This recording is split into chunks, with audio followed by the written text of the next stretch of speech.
Hello everyone, स्वागत है आपका हमारे online learning platform target Gurukul पर।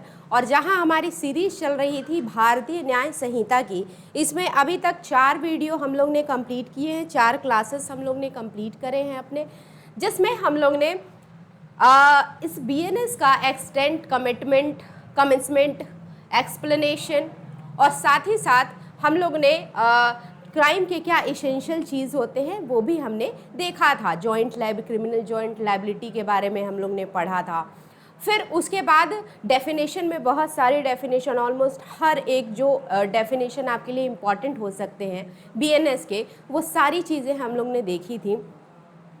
उसके बाद जो हमारा टॉपिक शुरू हुआ था वो हुआ था जनरल एक्सेप्शन, यानी कि सामान्य अपवाद। पनिशमेंट भी हमने अपने शायद तीसरे लेक्चर में कवर किया था। पनिशमेंट में क्या पनिशमेंट जो है वो कितने तरह की पनिशमेंट है, क्या सारी चीज़ें, ये भी हमने देखा था। जो लास्ट लेक्चर हम लोग ने शुरू किया था वो किया था जनरल एक्सेप्शन, यानी कि सामान्य अपवाद। तो चलिए वहीं से हम लोग स्टार्ट करते हैं। और अगर आप लोग ये रैंडमली वीडियो देख रहे हैं तो पहले प्लेलिस्ट में जा कर के उन चारों वीडियो को देख लीजिए जो आपको यूट्यूब पे अवेलेबल मिलेंगी, या फिर आप अगर बैच में एनरोल होंगे तो वहाँ भी आपको देखने मिल जाएंगी। ठीक है, यूट्यूब पे थोड़े लेट से पड़ती है, बैचेस में रेगुलर अपडेट होती रहती है। ठीक है, डेफिनेशन हम लोग ने देख लिया, डेफिनेशन हम लोग ने देख लिया था। अब एक्सेप्शन, पनिशमेंट भी देखा था। ठीक है, एक मिनट,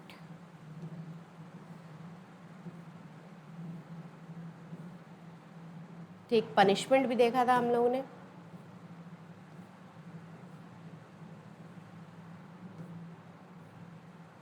और अगर फाइन नहीं आप पे कर पा रहे हो तो उसके एवज में भी आपको पनिशमेंट मिलती है, ये भी मैंने आपको बताया था।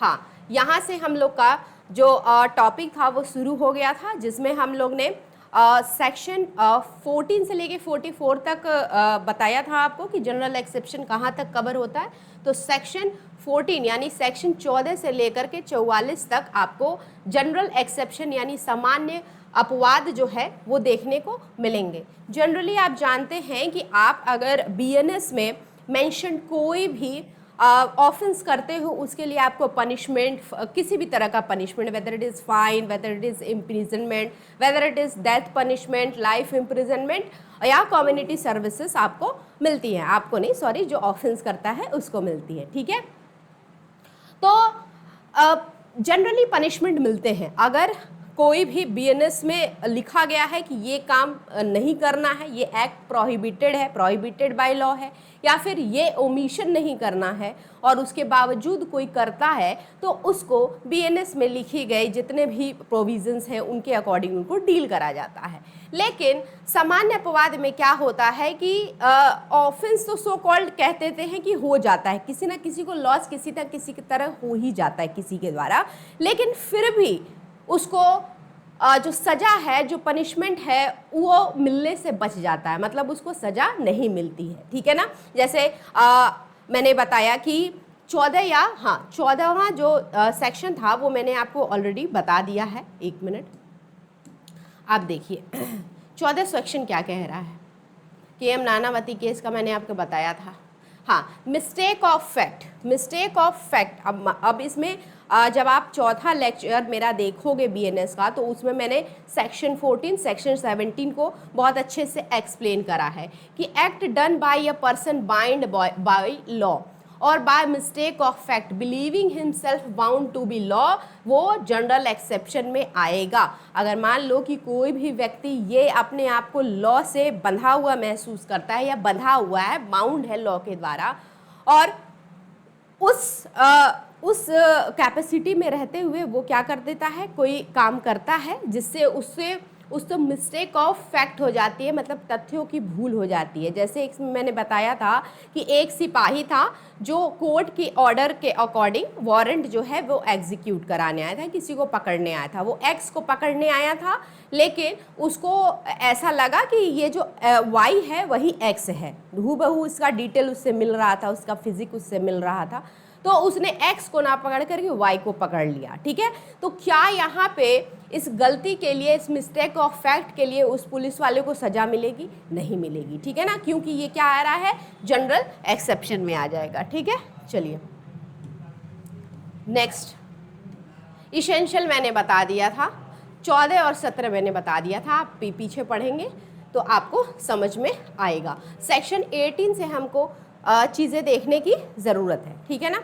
देखो क्या कह रहा है, accident in doing lawful act, मतलब कि कोई भी काम आप कर रहे हो, ओके, वो करने में क्या हो जा रहा है, एक्सीडेंट हो रहा है, मतलब कोई भी लॉफुल विधिपूर्ण आप काम कर रहे हो और वो करने के दौरान एक्सीडेंट हो जाता है, तो उसके लिए सामने वाला व्यक्ति, मतलब जो विधिपूर्ण कार्य कर रहा है, उसको किसी भी तरह से पनिशमेंट जो है वो नहीं दिया जाता है या पनिशमेंट से वो बच जाता है, मतलब जनरल एक्सेप्शन उसके ऊपर लागू हो जाता है, ठीक है।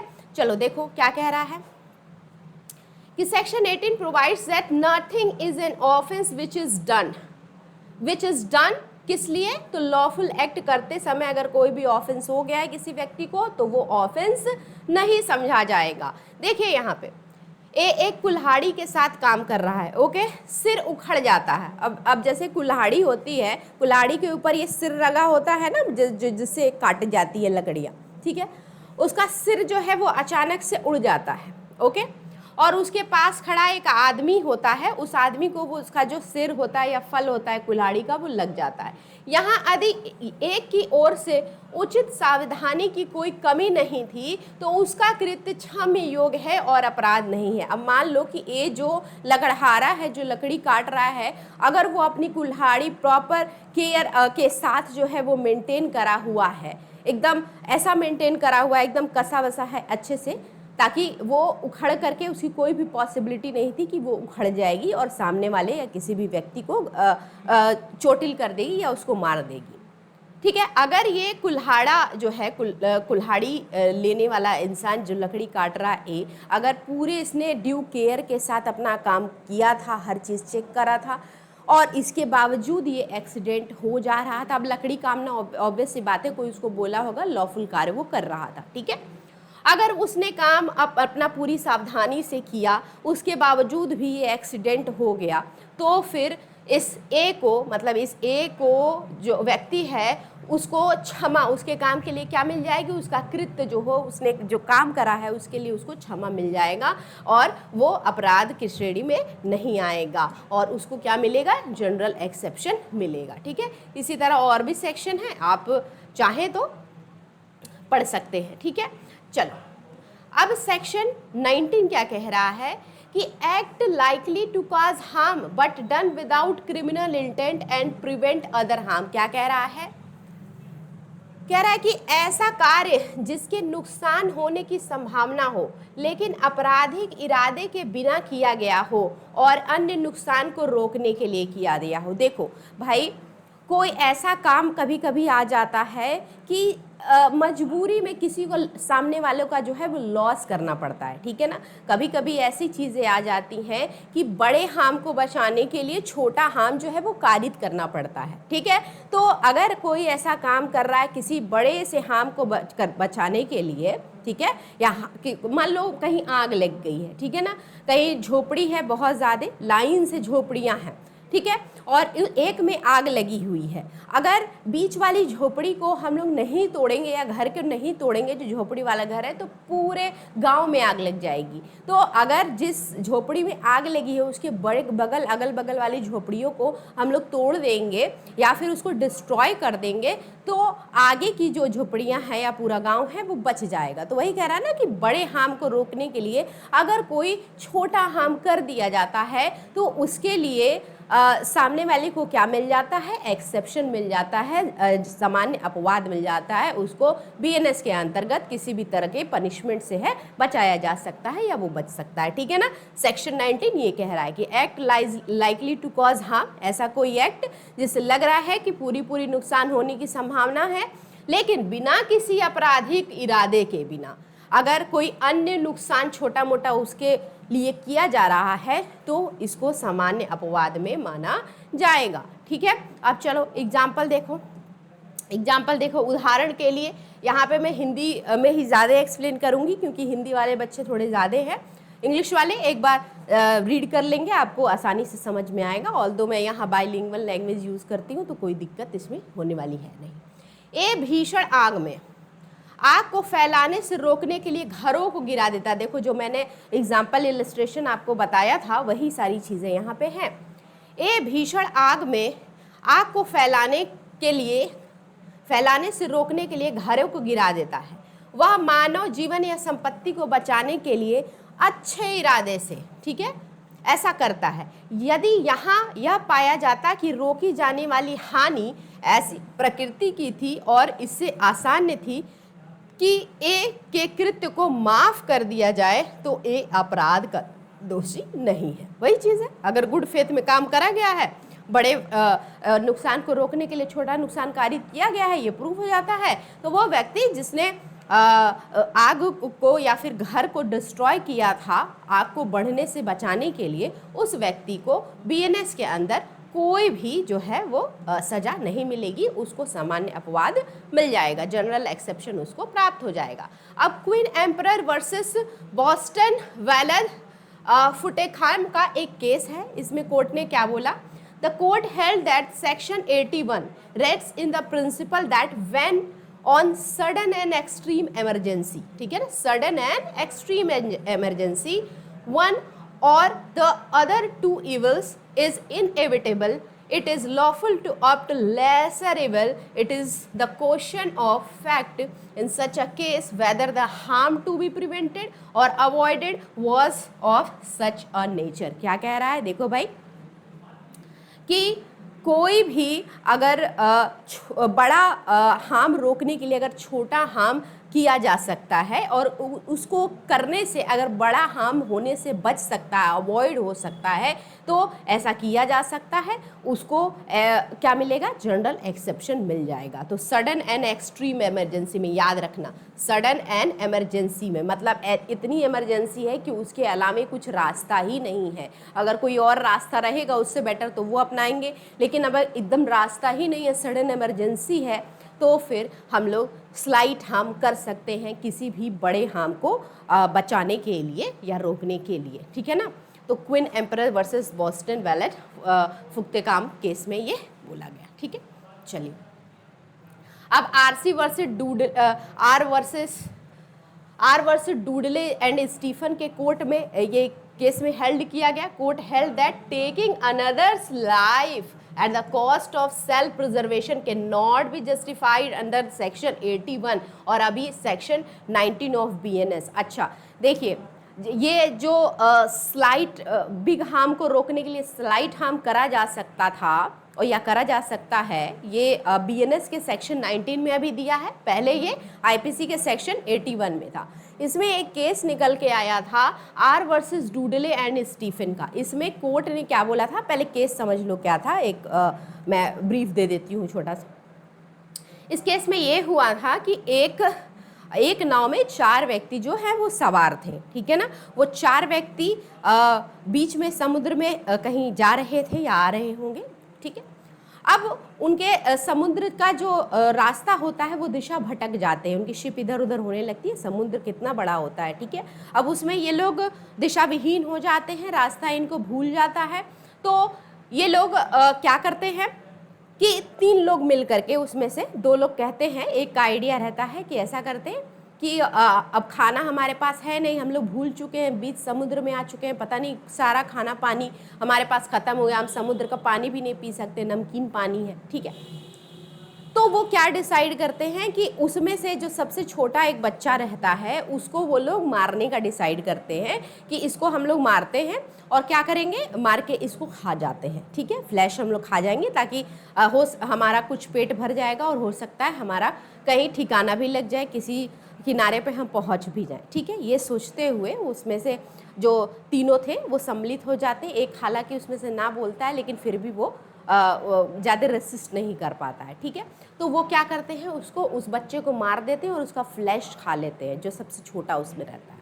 अब ये तो बच जाते हैं, जो तीनों हैं वो बच जाते हैं। बाद में जब ये पूछा जाता है कि अरे वो चौथा कहाँ है गया, ये वो, तो ये सारी बात निकल के आती है कि हम अपने चारों मतलब तीनों ज़िंदगी अपनी बचाने के लिए, मतलब बड़ा हार्म करने के, बड़ा हार्म को बचाने के लिए एक छोटा सा हार्म कर दिए, एक की ज़िंदगी ख़त्म कर दिए। तो कोर्ट ने ये एक्सक्यूज़ लेने से मना कर दिया। कोर्ट ने बोला कि नहीं, आप अपनी जान बचाने के लिए किसी दूसरे की लाइफ जो है, taking another's life at the cost of self preservation, खुद की लाइफ बचाने के लिए जब बात खुद की और सामने वाले की लाइफ की आए तो आप ऐसा नहीं कह सकते खुद की लाइफ बचाने के लिए हम उसको मार दिए, ठीक है ना, खुद के एग्जिस्टेंस के लिए हम उसको मार दिए। ये कहीं से एक्सेप्शन में नहीं आता कि एक बड़े हार्म को रोकने के लिए छोटा हार्म मैंने करा, तो ये इसको एक्सेप्शन में नहीं लिया गया था कोर्ट के द्वारा, ठीक है। चलो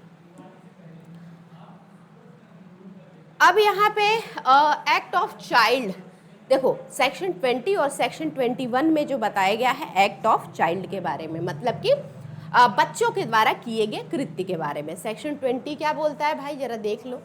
section 20 provides that nothing is an offence, कोई भी काम या कोई भी कृत्य ऑफेंस नहीं है विच is done by a child under 7 years old. ये कह रहा है धारा 20 ऑफ बीएनएस कहता है कि कोई भी कृत्य जो है ना, अगर 7 साल से कम का बच्चा कर रहा है तो वो कोई भी कृत्य अपराध नहीं है, ठीक है, याद रखिएगा। अब सेक्शन 21 क्या कह रहा है, section 21 provides that nothing is an offence which is done by a child above 7 years of age and under 12 who has not attained sufficient maturity of understanding to judge the nature and consequences यह होगा of this conduct of the occasion। कह रहा है section 21 of BNS कि अगर 7 साल से 12 साल का बच्चा कोई कृत्य करता है, ठीक है, आपराधिक कृत्य ऐसा करता है, तो उसका मेच्योरिटी लेवल देखा जाता है, उसकी मेच्योरिटी ऑफ अंडरस्टैंडिंग देखी जाती है कि जो इसने कृत्य करा है, जो प्रोहिबिटेड अंडर बीएनएस, क्या वो समझता था कि ये करने से ये चीज़ होगा, उसका परिणाम वो जानता था, उसका रिजल्ट वो जानता था। अगर जानता था तब तो उसको फिर सुधार गृह वगैरह में भेजा जाएगा, अगर नहीं जानता था तो उसको भी एक्सेप्शन जो है वो मिल जाता है। तो यहाँ जो धारा 21 है बीएनएस से, वो 7 साल से 12 साल तक के बच्चों को एक्सेप्शन दिलाती है और ये बताती है मेच्योरिटी लेवल देखने के बाद उसकी लायबिलिटी फिक्स होगी। लेकिन सेक्शन 20 ये कहता है कि 7 साल से नीचे कोई भी बच्चा अगर कृत्य कर दिया अपराधिक कृत्य, उसको पूरा एक्सेप्शन या सामान्य अपवाद मिलता है, ठीक है ना। अब इसमें कोई दिक्कत आपको नहीं होने वाला, ठीक। चलिए अब यहाँ कह रहा है कि Ulla Mahapatra versus R, Ulla Mahapatra versus R में अदालत ने माना, देखो भाई अदालत ने क्या माना कि सेक्शन पहले 83 था, जो सेक्शन अभी 21 है ना, वो पहले सेक्शन 83 था, 83 था आईपीसी का। तो section 21 of BNS 2023 contemplates that child should not know the nature and consequence of act. Ulla Mahapatra के केस में बोला गया कि जो 7 साल के बच्चे हैं, ठीक है, अगर उनको नेचर जानना ज़रूरी होगा तभी उनकी लायबिलिटी फिक्स करी जाएगी, वरना नहीं, ठीक है। चलिए तो हम लोग 20 और 21 बहुत अच्छे से आपको कवर किया, ठीक है ना। और अगर ये इनिशिएटिव आपको अच्छा लग रहा है तो आप हमारे जो चैनल है, जो चैनल पे नए आए हैं, वो उसको सब्सक्राइब कर सकते हैं, लाइक और शेयर भी कर सकते हैं, ठीक है। चलिए जो नेक्स्ट हमारा सेक्शन है वो है act of a person of unsound mind, मतलब कि सेक्शन 22 क्या कहता है कि विकृत व्यक्ति का कृत्य, मतलब ऐसा पर्सन जो अनसाउंड माइंड है, जिसका नॉर्मल माइंड नहीं है, ठीक है, हम लोग के तरह। तो वो व्यक्ति अगर कोई कृत्य कर देता है जो प्रोहिबिटेड है या फिर ऑफेंस है अंडर बीएनएस, तो उसको भी जनरल एक्सेप्शन मिलता है। ओके चलिए देखते हैं। Section 22 provides that nothing is an offence, कोई भी चीज़ ऑफेंस नहीं है which is done by a person who at the time of doing it by reason of unsoundness of mind is incapable of knowing. देखिए हिंदी में देखिए, धारा 22 में प्रावधान है कि कोई भी बात अपराध नहीं है। क्या नहीं है? कोई भी बात अपराध नहीं है जो ऐसे व्यक्ति द्वारा किया जाता है जो ऐसा करते समय मानसिक अवस्था के कारण जानने में असमर्थ हो। अब मान लो कि कोई भी पागल व्यक्ति है, पागल कहना ठीक नहीं रहेगा, लेकिन जो विकृत इंसान है, आप उसके सामने से गुजर रहे हो और उसके माइंड में पता नहीं क्या चल रहा है और वो आपको देखता है, हो सकता है आप अजीब कलर का कपड़ा पहने हो जो उसको समझ में नहीं आ रहा हो, कुछ भी हो सकता है, वो आपको दौड़ाने लगता है डंडा लेकर के और एक आध दो डंडा लगा भी देता है, ठीक है ना।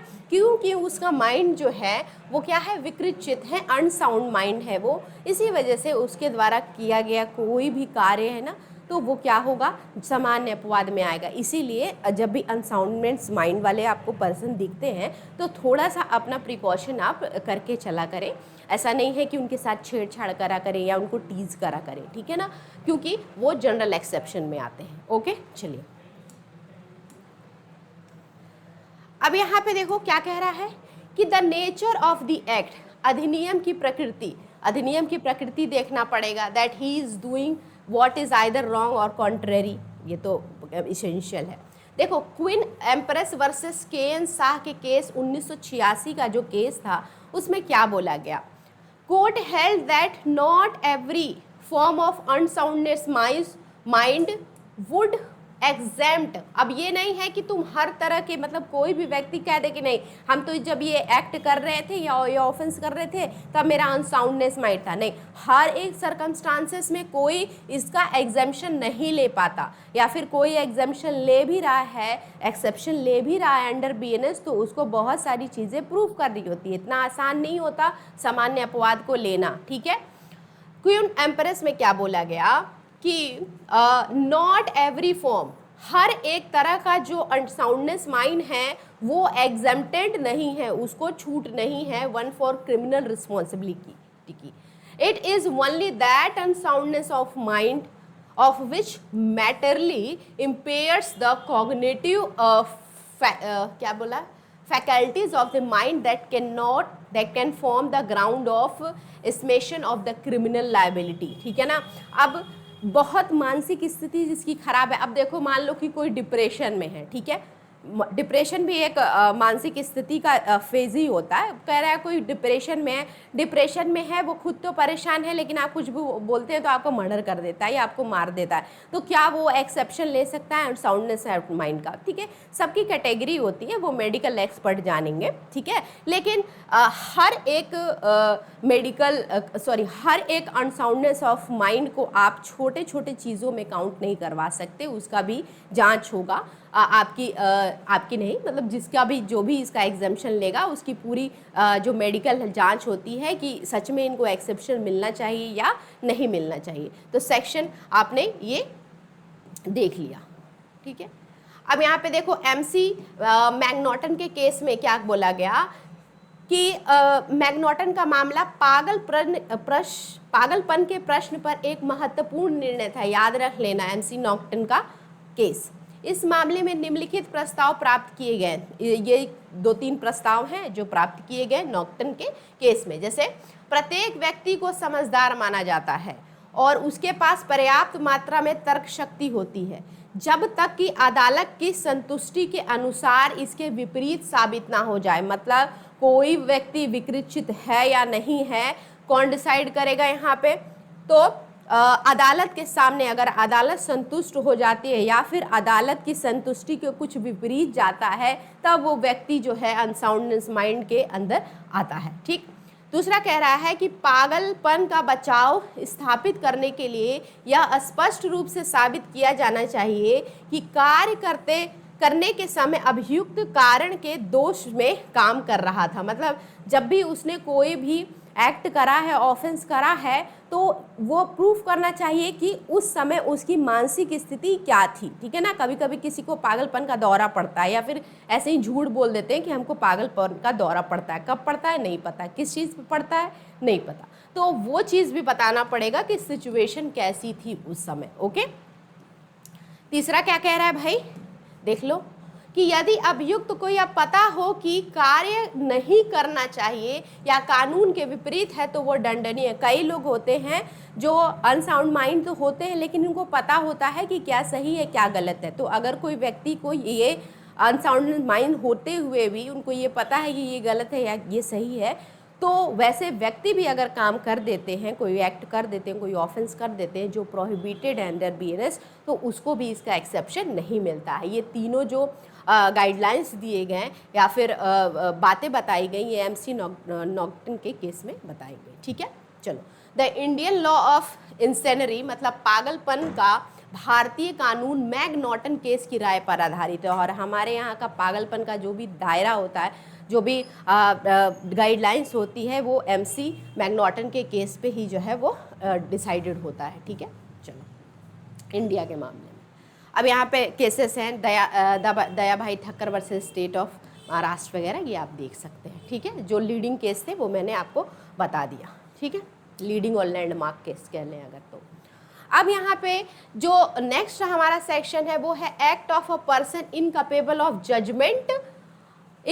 Of judgement by reason of intoxication caused against her will. कह रहा है कि किसी भी व्यक्ति को अगर जबरदस्ती से या फिर उसके इच्छा के विरुद्ध इंटॉक्सिकेशन करवा दिया जाए, यानी नशा करवा दिया जाए, ठीक है ना, और वो व्यक्ति जब नशा में हो जाए तो उसको निर्णय करने या फिर एक होता है ना कि वो सही गलत का पहचान न कर पाए, तो उसके द्वारा कोई भी किया गया जो एक्ट है, जो ऑफेंस है, जो BNS में प्रोहिबिटेड, अगर उसके द्वारा कर दिया जा रहा है तो उसको क्या मिल जाएगा, सामान्य अपवाद या जनरल एक्सेप्शन मिल जाएगा। ठीक है, तो सेक्शन 23 क्या कहता है, याद रखो कि एक्ट ऑफ अ पर्सन, ऐसे पर्सन द्वारा एक्ट किया गया है जो इनकैपेबल है जजमेंट करने में, क्या सही है क्या गलत है उसको नहीं पता है, और वो किस वजह से, बाय रीजन ऑफ इंटॉक्सिकेशन मतलब नशे के वजह से। और नशा कैसे, उसके अगेंस्ट विल मतलब उसकी इच्छा के विरुद्ध उसको नशा कराया गया है, और वो व्यक्ति नशा करने के बाद जो जबरदस्ती कराया गया है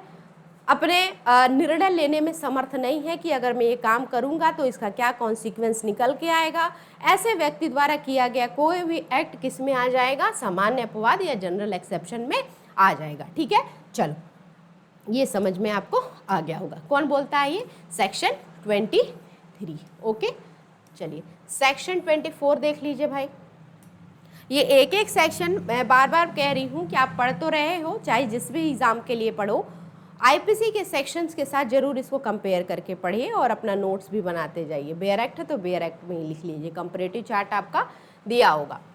नेक्स्ट कह रहा है कि offence requiring a particular intent और नॉलेज कमिंड बाई या वन ऑफ द इंटॉक्सिकेटेड। क्या कह रहा है कि किसी विशेष इरादे या ज्ञान की आवश्यकता वाला अपराध जो नशे में धुत व्यक्ति द्वारा किया गया हो, धारा 24। अच्छा देखो, एक 23 क्या था कि आप उसकी इच्छा के, कोई व्यक्ति एकदम पीता पता नहीं है, सादा सीधा साधारण सा व्यक्ति है, जबरदस्ती आप उसको पिला दे रहे हो या कोई भी उसको पिला दे रहा है, उसके बाद उसको सुध बुध नहीं रह रहा है क्या गलत है क्या सही है, तो वैसे व्यक्ति को तो सामान्य अपवाद मिल जाता है। लेकिन कोई ऐसा व्यक्ति है जो पी के पड़ा रहता है और उसको सारी बातें पता है, पीने के बाद भी एकदम नशेड़ी टाइप का है, जिसको हम लोग पियक्कड़ भी कहते हैं, और वो पी के पूरी तरह से समझ में भी रहता है कि क्या गलत हो रहा है क्या सही हो रहा है, हम क्या कर रहे हैं, हमको क्या नहीं करना चाहिए, क्या लॉ है क्या नहीं है।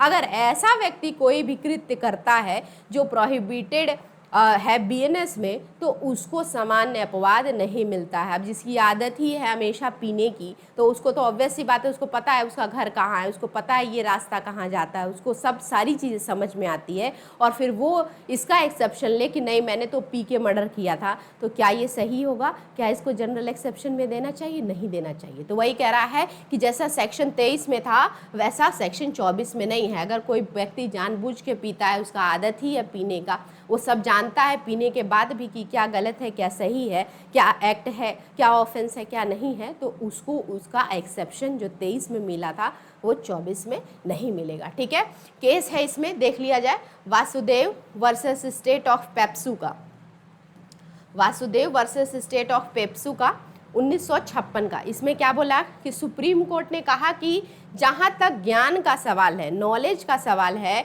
हमें नशे में धुत व्यक्ति को उसी ज्ञान का श्रेय देना चाहिए जैसा कि वह काफ़ी शांत था।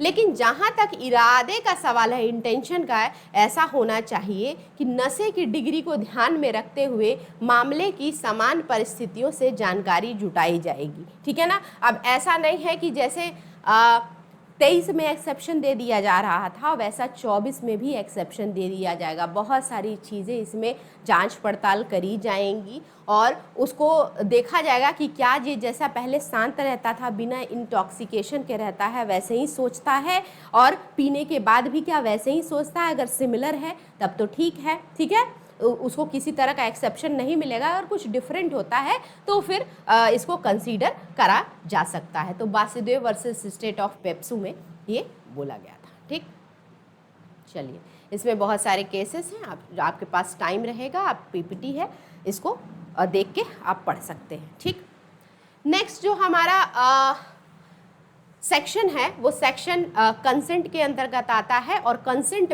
कंसेंट जो टॉपिक है, कंसेंट में सेक्शन 25, 26, 27, 28, 29 एंड 30, मतलब कि आपके 6 सेक्शन जो है वो कंसेंट यानी सहमति पे बेस्ड हैं अंडर बीएनएस। तो एक एक करके चलिए हम देखते हैं। जो सेक्शन 25, 26, 27 है वो डील करता है with the law of consent, मतलब सहमति का कानून, सहमति के कानून से संबंधित कौन सा सेक्शन है?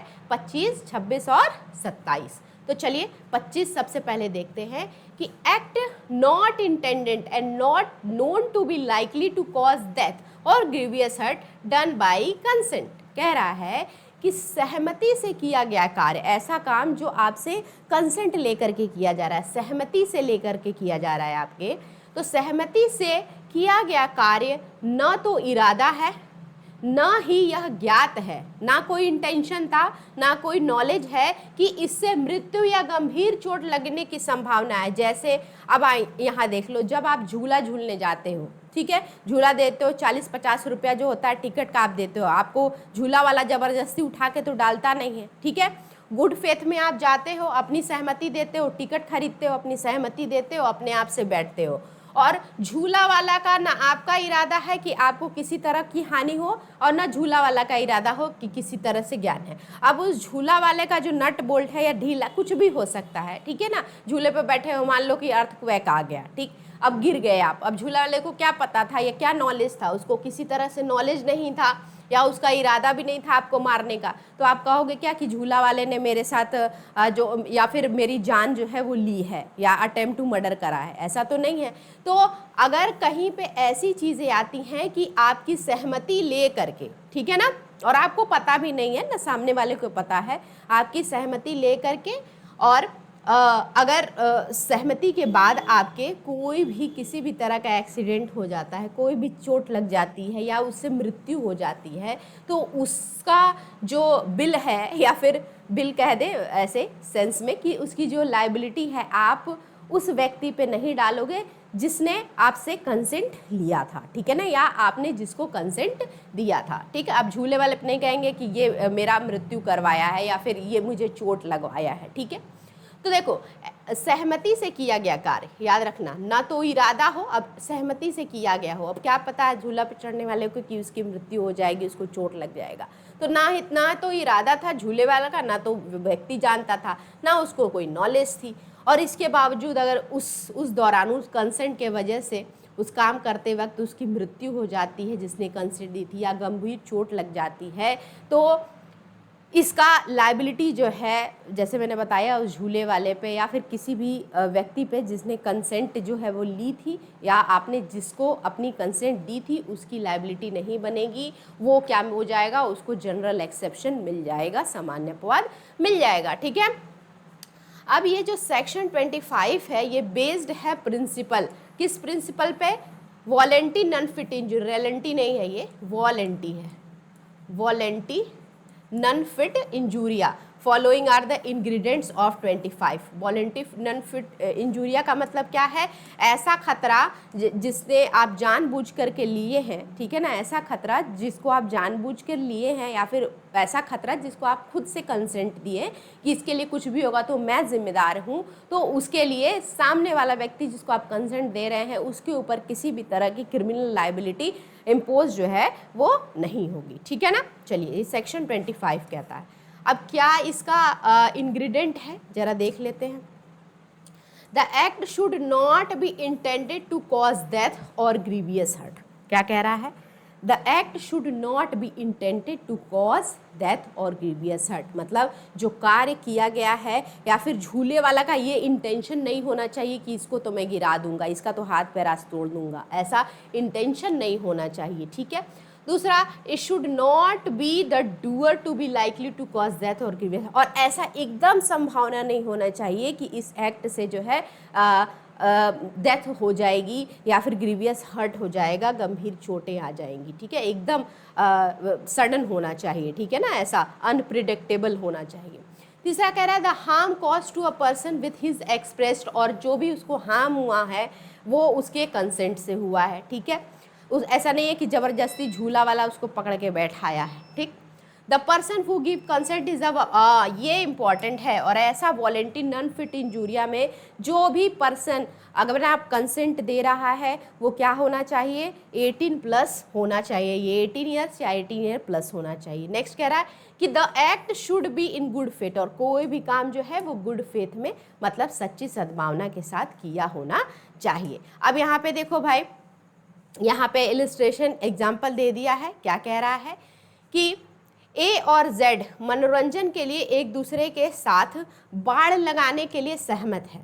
इस समझौते का तात्पर्य है कि ऐसी बाड़ लगाने के दौरान होने वाली किसी भी हानि को बिना किसी बेईमानी के झेलने के लिए प्रत्येक सहमति, और यदि ए निष्पक्षता से खेलते हुए जेड को चोट पहुंचाता है तो ए ने कोई अपराध नहीं करा है, ठीक है। अब जैसे WWE आप देखते हैं, जिस बॉक्सिंग वाला जो होता है उसमें कंसेंट फॉर्म जो है वो भरा लिया जाता है कि इस बॉक्सिंग के दौरान अगर आपको कुछ भी हार्म हो रहा है तो आप उसके लिए खुद लायबल होंगे, आपको कंसेंट देनी पड़ती है। तो कंसेंट दे दिया। अब मान लो उस बॉक्सिंग के दौरान किसी का नाक टूट गया, किसी बॉक्सर का हाथ टूट गया, तो वो अपनी खुद से कंसेंट दिया है, उसके लिए सामने वाला जिम्मेदार जो है वो नहीं होगा, ठीक है। एक मिनट, हाँ, तो देखिए आप लोग, वही जब WWE में कोई जाता है, कोई बॉक्सर, तो उसको ये फॉर्म जो है कंसेंट वाला करके देना पड़ता है, ठीक है। एक मिनट, ओके, चलिए।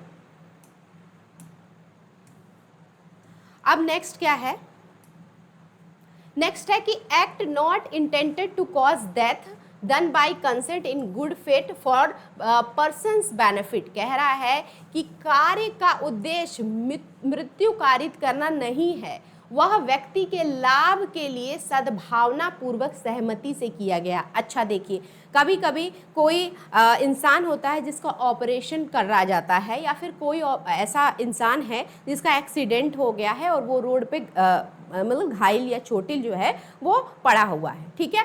अब उसको बचाना बहुत ज़रूरी है, अगर उसका ऑपरेशन नहीं हुआ, ठीक, तो उसका क्या हो सकता है, डेथ भी हो सकता है। अब समझो आप लोग कि कार्य उद्देश्य मृत्यु कारित करना नहीं है, यह व्यक्ति के लाभ के लिए सद्भावना पूर्वक सहमति से किया गया है। तो ऐसा करने में अगर किसी भी तरह की मृत्यु या लॉस हो जाता है तो सामने वाले की जिम्मेदारी नहीं है। आप इसको ऐसे समझ सकते हो कि जब भी कोई ऑपरेशन होने जाता है डॉक्टर के यहाँ, तो डॉक्टर कंसेंट फॉर्म साइन करवाता है, ठीक है। उसमें ऑपरेशन से पहले गार्जियन का या फिर उसी व्यक्ति का साइन करवा लिया जाता है कंसेंट कि भैया देखिए आपका ऑपरेशन है, अगर इस ऑपरेशन आपकी ज़बरदस्ती नहीं करी जा रही है, आपके कंसेंट से करी जा रही है, और ड्यू केयर और अटेंशन के साथ तो हम करेंगे ही, लेकिन इस ऑपरेशन में अगर किसी तरह का भी कुछ ऊपर नीचे हो जाता है तो उसके लिए आप जिम्मेदार होंगे, मतलब हमारी लायबिलिटी नहीं बनेगी। कुछ क्रिटिकल ऐसा ऑपरेशन होता है तो ऐसा कंसेंट फॉर्म आता है, ठीक है। तो वही कह रहा है कि ऐसा कोई भी काम करा गया है, कोई भी कार्य किया जा रहा है जिसका उद्देश्य जो है वो किसी का डेथ कारित नहीं करना है, और वो जो काम करा जा रहा है वो व्यक्ति के लाभ के लिए किया जा रहा है, सद्भावना पूर्वक गुड फेथ में किया जा रहा है, उसकी सहमति से किया जा रहा है, तो ऐसा कार्य करने के दौरान अगर किसी भी तरह की लॉस हो जाती है तो इसमें डॉक्टर की गलती या फिर सामने जो गुड बेनिफिट के लिए काम कर रहा है उसका कोई लायबिलिटी, ऐसा क्रिमिनल लायबिलिटी निकल करके नहीं आता है, ठीक है ना। तो ये हो गया सेक्शन 26। अब यहाँ एग्जाम्पल आप इलस्ट्रेशन देख लो, क्या कह रहा है कि ए अ सर्जन, ए क्या है, एक सर्जन है, यह जानते हुए कि एक विशेष ऑपरेशन है, कोई पर्टिकुलर ऑपरेशन है, ऑपरेशन से कोई व्यक्ति है जेड, जेड की मृत्यु होने की पूरी संभावना है, जो ऐसे दर्दनाक शिकायत के तहत पीड़ित है, लेकिन जेड की मृत्यु का कारण बनने का इरादा नहीं रखता है। डॉक्टर का ये है कि हो सकता है ऑपरेशन में डेथ भी हो जाए, लेकिन इरादा डॉक्टर का यही रहता है कि इसको बचा लिया जाए, इसकी मृत्यु ना करी जाए। अच्छे विश्वास मतलब गुड फेथ में काम करा जाता है, जेड के लाभ का इरादा रखते हुए ऐसा करता है। जेड पर वह ऑपरेशन जेड की सहमति से करता है, ठीक है ना, सहमति से करता है। और मान लो कि इस दौरान कहीं जेड की अगर मृत्यु हो गई तो यहाँ पे उस डॉक्टर की कोई भी क्रिमिनल लायबिलिटी नहीं आएगी, ऑल्दो डॉक्टर अपना काम ड्यू केयर और अटेंशन के साथ करे। ठीक, चलो अब यहाँ पे देखो इसका इसेंशियल इंग्रेडिएंट क्या है 27 का, कि there must be the act must be done for the benefit of person, benefit of person के लिए वो काम होना चाहिए, गुड फेथ में वो काम होना चाहिए। The person may be under the 12 years of age और अनसाउंड माइंड, ठीक है ना, व्यक्ति 12 वर्ष से कम उम्र या मानसिक रूप से अस्वस्थ हो सकता है, ठीक है, ये तो बच्चे के लिए है। The act must be done by consent, consent किसी भी तरह से हो सकती है, एक्सप्रेस होती है, इम्प्लाइड हो सकती है, आपने कॉन्ट्रैक्ट में पढ़ा होगा, ठीक है ना, इंटेंशनल नहीं होना चाहिए, जानबूझ के गलत काम नहीं करना है, ठीक है। अब यहाँ पे उदाहरण के लिए देखो, उदाहरण एक और है, ए ने अपने बच्चे की सहमति के बिना अपने बच्चे के लाभ के लिए अच्छे विश्वास में एक सर्जन द्वारा अपने बच्चे को पत्थर के लिए कटवाया, यह जानते हुए कि ऑपरेशन से बच्चे की मृत्यु हो सकती है, लेकिन बच्चे की मृत्यु का कारण बनने का इरादा नहीं था। ये जो है अपवाद के अंदर, देखिए हिंदी थोड़ी सी इसकी ट्रांसलेशन इसका थोड़ा सा अजीब है, इसीलिए हम लोग हिंदी में इंग्लिश में पढ़ते हैं। A in a good faith for his child, एक पिता है, अपने बच्चे की वो गुड फेथ के लिए विदाउट अपने बच्चे के कंसेंट से, ठीक है, अपने बच्चे की बिना सहमति से अपने बच्चे के फायदे के लिए क्या कर देता है, his child cut for his stone by surgeon, उसको स्टोन रहता है, उसका स्टोन जो है वो कटवा देता है। Knowing to it that the operation will cause the child death, और ये जानते हुए कि अगर ये कटा स्टोन तो मेरे बच्चे की डेथ भी हो सकती है, बट नॉट इंटेंडिंग, लेकिन एक होप था कि हो सकता है कट जाए तो मेरा बच्चा ठीक भी हो जाए, इंटेंशन नहीं था कि उस बच्चों की डेथ हो जाएगी। As is with the exception in as much as his object was cure of the child, तो ए जो है यहाँ पे जो उसका फादर है उसको एक्सेप्शन मिल जाएगा, जनरल एक्सेप्शन, क्योंकि उसने जो भी किया अपने बच्चे की फेथ के लिए किया अपने बच्चे के अच्छे स्वास्थ्य के लिए किया सॉरी हाँ, नेक्स्ट जो है हमारा सेक्शन 28, वो क्या कह रहा है कि consent not to be given under fear और कंसेप्शन, कह रहा है कि ऐसा काम जो सहमति, डर या गलत फहमी के तहत किया गया हो। धारा 28 ये कहता है कि अगर आपकी सहमति जो है डर से ली गई है, मान लीजिए आपके कान पे कोई बंदूक लगा, कनपट्टी पे बंदूक लगा के कह रहा है कि तुम सामने वाला का पर्स लूट लो, ठीक है, नहीं तो हम तुमको मार देंगे, तो अगर कोई आपकी सहमति जो है आपको डर, आपके अंदर डर बैठा के लिया गया है, या फिर आपको गलत फहमी में रख करके लिया गया है आपकी सहमति, तो अगर उस गलत फहमी या उस डर के अंतर्गत दबाव में आ करके आप अपनी सहमति दे देते हो और वो कार्य कर देते हो, फिर बाद में आपके ऊपर जो भी चार्जेस वगैरह लगते हैं, ये इस एक्सेप्शन के लिए आप जा सकते हैं कि जो मैंने अपनी सहमति दी थी वो डर, भय, दबाव में दी थी, मिसकंसेप्शन, गलतफहमी की वजह से दी थी, तो इसके लिए भी बीएनएस में अंडर सेक्शन 28 सामान्य अपवाद मिल जाएगा, ठीक है, यही चीज़ है। अब इसका एसेंशियल इंग्रेडिएंट आप एक बार जो है वो गो थ्रू कर सकते हैं। अब यहाँ पे देखिए क्या कह रहा है section 30, act done in good faith for benefit of the person without consent. Section 30 ये कह रहा है कि कोई भी ऐसा काम किया गया है जो बिना कंसेंट के किया गया है लेकिन गुड फेथ में किया गया है। जैसे कोई व्यक्ति जो है वो उसका एक्सीडेंट हुआ, पड़ा हुआ है और उसका जो फैमिली वाले हैं, उसके फैमिली वाले नहीं मिल रहे हैं, ना उसको होश है, लेकिन उसकी ऑपरेशन करने की बहुत अर्जेंट जो है वो ज़रूरत है, नहीं ऑपरेशन होगा तो वो मर जाएगा और उस ऑपरेशन में उसकी जान भी जा सकती है। ठीक, अब उसकी जान बचाने के लिए या तो हम वैसे छोड़ दें, वैसे छोड़ देंगे तो भी मर जाएगा, ऑपरेशन कर देंगे तो उसका चांस भी है 10 से 20% की वो बच जाएगा। और इस कंडीशन में डॉक्टर बिना उसकी कंसेंट से, उनकी मजबूरी हो जाती है कि उसको ऑपरेशन करे। और ऐसा मान लो हो गया कि उस दौरान उस व्यक्ति की डेथ हो गई ऑपरेशन करते समय, तो उस डॉक्टर को जो बिना सहमति के ऑपरेशन करा है, गुड फेथ में करा है, good faith due care attention के साथ करा है, फिर भी उसकी मृत्यु हो गई है, तो उस डॉक्टर पे किसी भी तरह की क्रिमिनल लायबिलिटी नहीं बनेगी। ठीक है ना, ये सारी चीज़ें आपके लिए हैं, उदाहरण दिया है। ठीक है, अब यहाँ पे सेक्शन, इसको एक बार पढ़िएगा क्योंकि प्रोविज़न में सब आपको बता दे रही हूँ, आपको सिर्फ एक बार पढ़ लेना है। अब नेक्स्ट क्या है, communication in good faith, section 31। मतलब अब यहाँ कंसेंट तक बात हम लोग ने करी थी, 30 तक कंसेंट तक बात अपने हम लोग कंक्लूड करेंगे, फिर आगे जो भी सारी चीज़ें हैं, यानी कि सेक्शन 31 से। सेक्शन 31 क्या है, communication made in good faith, मतलब अच्छे विश्वास में किया गया संचार जो है वो भी, उसमें भी एक्सेप्शन जो है मिलता है। ठीक है, आज हम लोग ने जनरल एक्सेप्शन में बच्चों के लिए बात करी, अनसाउंड माइंडनेस के लिए बात की, वॉलंटरी नॉन फिट इंजूरिया के बारे में बात की, फिर कंसेंट का जो बहुत बड़ा एक सेक्शन का कवरेज था वो हम लोग कवर किया। तो आज के लिए आपके लिए इतना ही लेक्चर में रहने वाला है। आप इसके पहले जितने भी वीडियो आ चुके हैं उसको पहले देखें, वेयर एक्ट के साथ पढ़ें तो आपको चीज़ें अच्छे से समझ में आएंगी। आई होप ये लेक्चर आपको अच्छा लगा होगा, ये क्लास आपको अच्छी लगी होगी। तो आज के लिए इतना ही, मिलते हैं फिर नेक्स्ट क्लास में, तब तक के लिए धन्यवाद।